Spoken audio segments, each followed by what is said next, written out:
আপনাদের মধ্যে অনেকেই বলেছেন যে ভাই ফেসবুক থেকে এবং কি হোয়াটসঅ্যাপ থেকে মেটা এআই সেটিংটা কিভাবে বন্ধ করতে পারবো এটা নিয়ে একটা ভিডিও দেন। তো আজকের এই ভিডিওতে আমি আপনাদেরকে দেখিয়ে দেবো যে কিভাবে আপনাদের ফেসবুক বা হোয়াটসঅ্যাপ থেকে মেটা এআই সেটিংটা বন্ধ করতে পারবেন বা ডিলিট করতে পারবেন। তো চলুন কথা না বলে মেন ভিডিওতে আসা যাক। তো প্রথমেই আপনাদেরকে দেখানোর জন্য আমরা ফেসবুক অ্যাপ্লিকেশনে যে মেসেঞ্জার সেটিং সেটা আমরা ওপেন করলাম। ওপেন করার পর ভিউয়ার্স এখানে দেখেন চ্যাট লিস্টে মেটা এআই সেটিংটা কিন্তু দেখা যাইতেছে। আপনাদের অনেকের আবার চ্যাট লিস্টে নাও থাকতে পারে, একটু উপরের দিকে দেখতে পারবেন আপনাদের মেটা এআই যে লোগো বা সেটিংটা সেটা কিন্তু এখানে দেখা যাবে। ঠিক আছে, তো জাস্ট আমরা আপনাদেরকে দেখানোর জন্য এখন এখানে ক্লিক করলাম, মেটা এআই সেটিংটা এখন ওপেন করলাম।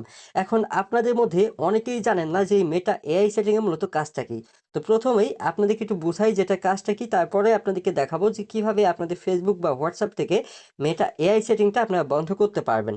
তো দেখুন ফেসবুকে কিন্তু মেটা এআই আছে, এবং কি আমি যদি একটু হোয়াটসঅ্যাপ অ্যাপ্লিকেশনটা ওপেন করি তাহলেও এখানে নিচের দিকে দেখতে পারবেন প্লাস আইকনের উপরে মেটা এআই সেটিংটা বা লোগোটা কিন্তু এখানে শো করবে। ঠিক আছে, আপনি চাইলে হোয়াটসঅ্যাপ থেকেও ইউজ করতে পারেন বা ফেসবুক থেকেও মেটা এআই সেটিংটা ব্যবহার করতে পারবেন। সো এখন আসি যে মূলত এটা কাজটা কি, আমি আপনাদেরকে বোঝানোর জন্য এখানে লিখলাম, এখানে লিখবো how to create YouTube channel. Okay, লিখে জাস্ট আমি এসএমএসটা সেন্ড করলাম। সেন্ড করার পর এখন দেখবেন যে কয়েক সেকেন্ডের মধ্যে আপনাকে জানিয়ে দেবে যে একটি ইউটিউব চ্যানেল কিভাবে ক্রিয়েট করতে হয়।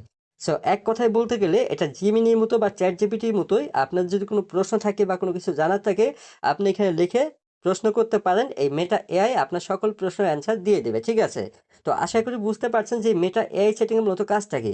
তো এখন আপনাদেরকে দেখাবো যে মেটা এআই যে সেটিংটা আপনাদের চ্যাট লিস্টে শো করতেছে এটা কিভাবে আপনাদের ফেসবুক থেকে বা হোয়াটসঅ্যাপ থেকে ডিলিট করতে পারবেন।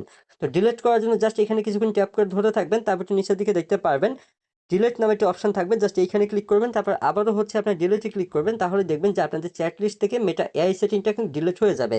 এখন আপনাদের মধ্যে অনেকেরই প্রশ্ন থাকতে পারে যে ভাই চ্যাট লিস্ট থেকে তো ডিলিট করলাম, তাহলে উপরের দিকে যে লোগোটা শো করতেছে বা সেটিংটা এখনো দেখা যাইতেছে এটা কি ডিলিট করতে পারবো না? না ভাই, এটা ডিলিট করতে পারবেন না, কারণ যেহেতু এই সেটিংটা ফেসবুক নিজের থেকেই অ্যাড করেছে, এটা বন্ধ করার মতো বা ডিলিট করার মতো কোনো অপশন এখানে নেই। ঠিক আছে, তো মূলত এটা থাকলেও আপনাদের কোনো প্রবলেম বা চিন্তা করার কোনো কারণ নেই, এটা জাস্ট আপনার চ্যাট জিপিটির মতো বা জিমিনির মতো এটা এআই সেটিং। ঠিক আছে,